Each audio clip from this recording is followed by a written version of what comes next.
Здравейте хора, добре дошли в Малка мишка, част 6. Аз ще ви покажем малката мишка. Вече сме и направили нова къща. Не като преди да ръбъра. Ето и малката мишка. Отворила вече очи, тя си гриска там.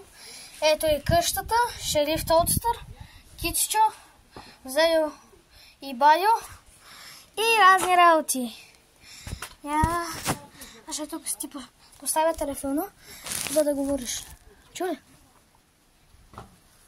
Ейде, говори. Говори, Дърмена. Говори. Хора, малкото мишле сега се гриска малко торта.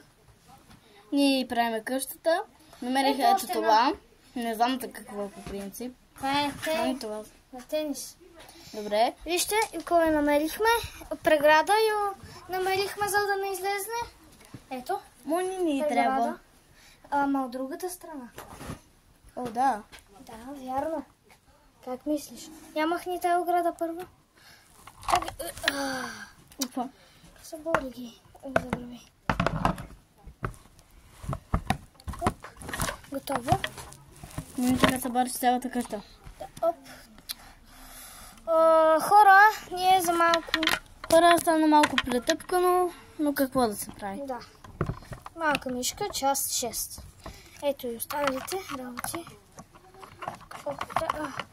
Хора, след малко пак се връщаме в Малка мишка, част 6. След малко. Чао!